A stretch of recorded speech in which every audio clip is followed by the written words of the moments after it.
You're listening to His Empire of Dirt, Chapter 5.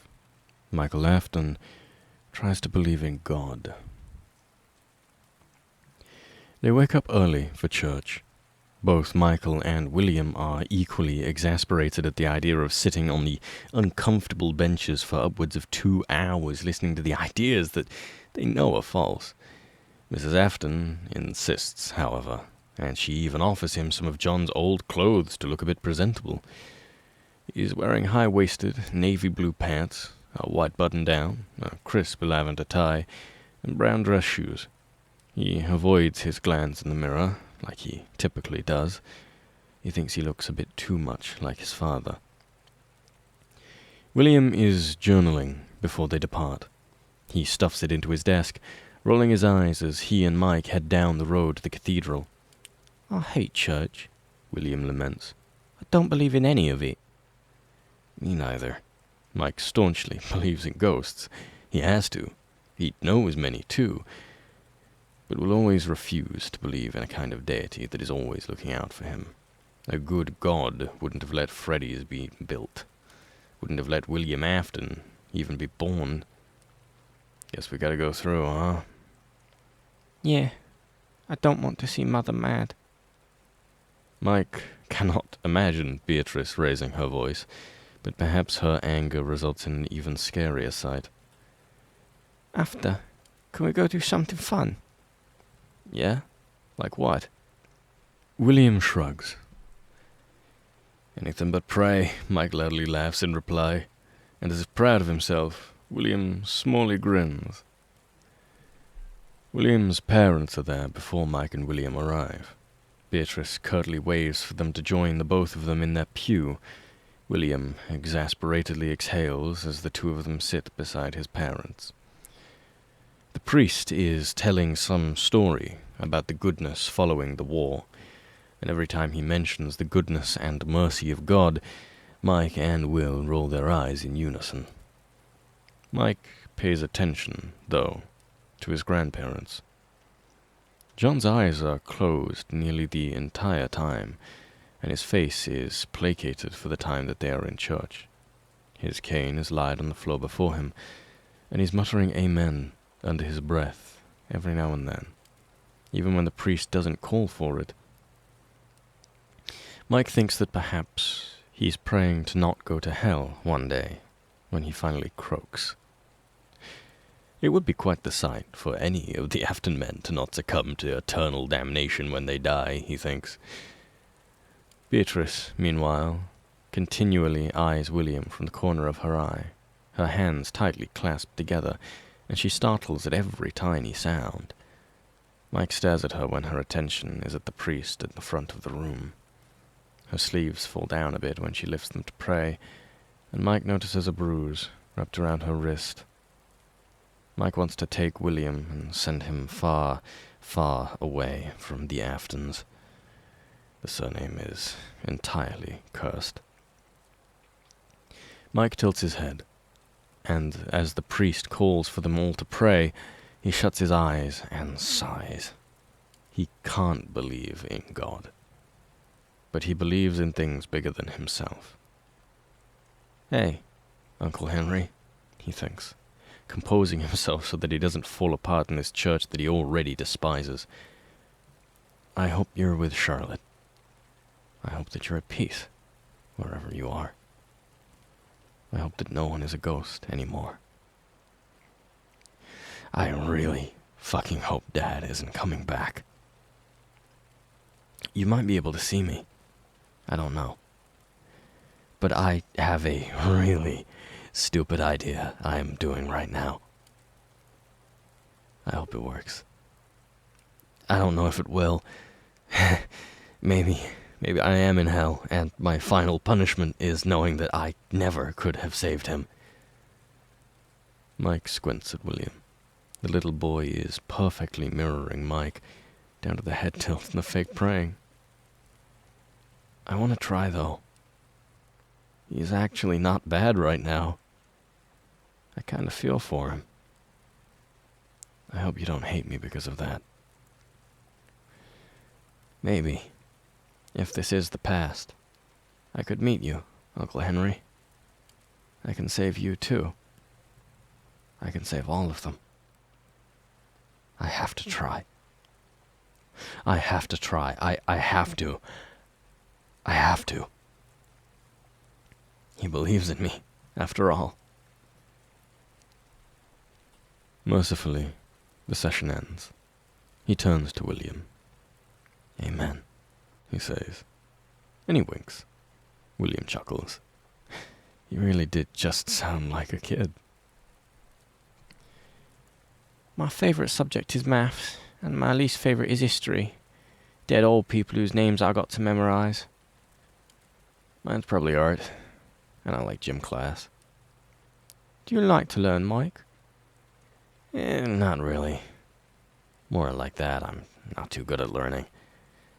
Elizabeth always had been like Dad, excelling in school and being just about the most popular brat in the schoolyard. And Evan had been quite smart, quietly smart. He studied a lot, since usually he didn't have anything better to do. Mike had always figured that since he was strong, since he looked like Dad, he didn't need to be smart. He's an Afton, after all, and Aftons were supposed to rule the world. Well, I think you're smart, William says. Mike has one hand in his pocket, playing with the purple bunny, and his other hand is holding Will's. The kid is maybe a bit old to have an escort, but he seems comfortable with the entire transaction. Thanks, kid. Mike's mouth feels empty without gum to pop, so he's grinding his teeth in between the conversation with his father. Okay. Next question. He startles as a car drives past them. The street is busier than usual today, and the cars are going a bit too fast.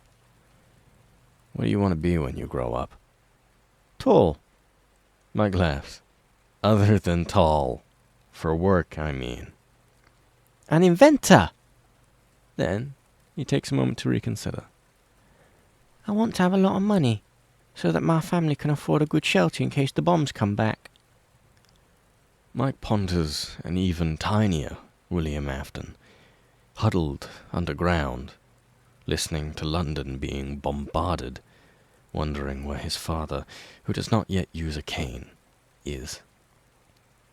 Well, if you live in the States, then you don't have to worry about that. That's true. Then I want to invent, and that's it. I want to make big foxes and rabbits, and make people smile. I just want to do stuff that makes my head calm down. Does building make your head feel better? William nods.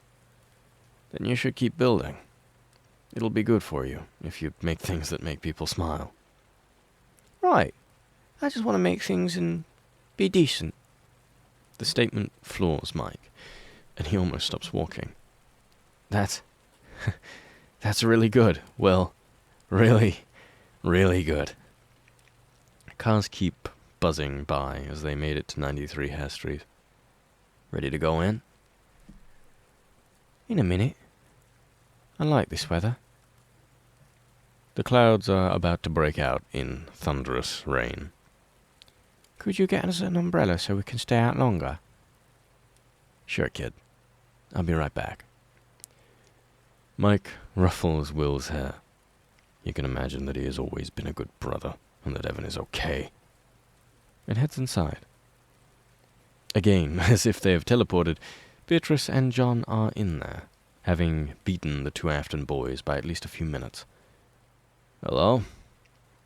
Mr. Smith, John says, grunting and limping over to Mike.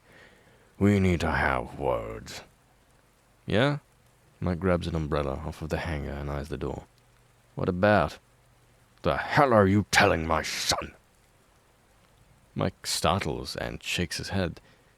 I don't know what... He's sleeping. He doesn't sleep. Mike shrugs. He thought there was a monster in his closet. I showed him that there wasn't. Is that so bad?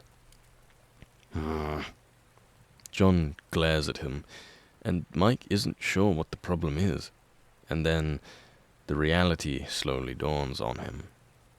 John likes William being afraid, just as William liked Mike being afraid.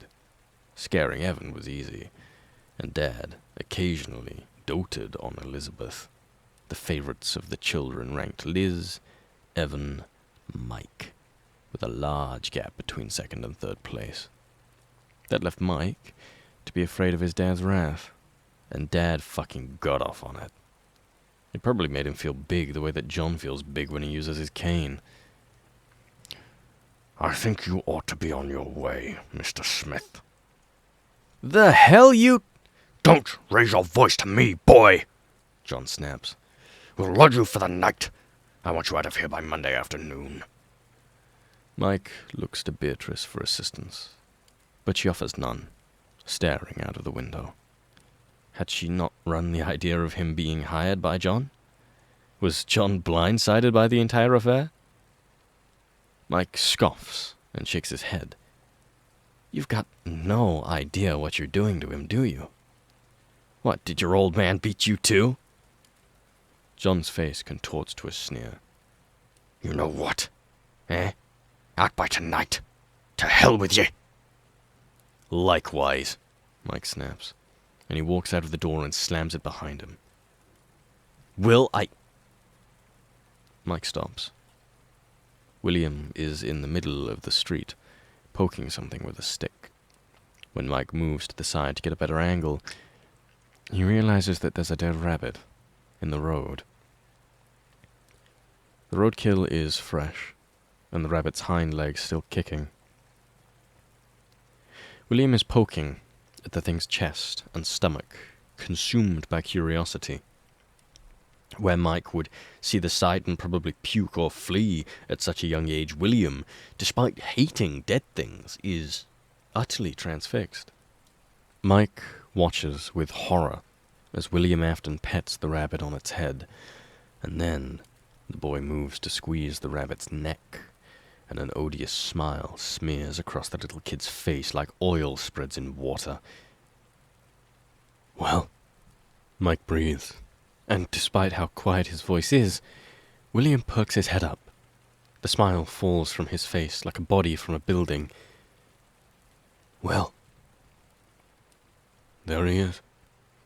The man who slits little kids' throats for fun. The man who will kill again and again and again. The man who beats his son and leads his kids to death. The man who fucking ruins everything he looks at. There he is, William Afton. Christ. Mike had been a fool. There was no fixing him. There was no saving a monster. He was born broken. And everything else, every smile, every quip, every reassurance, it had been a farce. William, what the hell? William mouths something in reply as the traffic begins to pick up and deafen him. Mike isn't positive what the kid says, but it looks like, I'm sorry. And William Afton has never apologized for anything in his life. And Mike's heart is still once more. Then, a car barrels down the street, and Mike's legs carry him before he can comprehend the situation. William's eyes widen as Mike pushes him away from the scene, but Mike's momentum doesn't carry himself. It just throws William just out of harm's way. Mike's body rockets with pain. It's a similar feeling to when he first got scooped by the Funtime animatronics. His body flails in the air as the car skids to a halt far too late. His head collides against the cobblestone, and his eyesight dots with red and black. All of his bones ache, like they're being pulled apart by strong men. Someone's calling his name, but he can hardly hear through the agony. Then, a pair of tiny hands begin shaking him, and he blinks rapidly in vain to attempt to clear his vision. Mike! Someone. And it's not just someone, he realizes.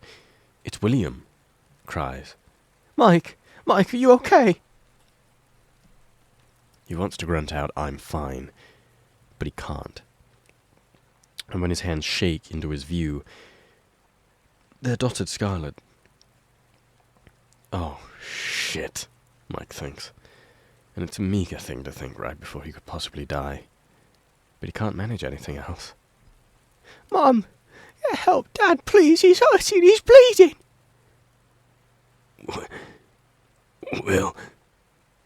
Mike grasps, and he coughs all over, which in turn sends pain careening across his body once more.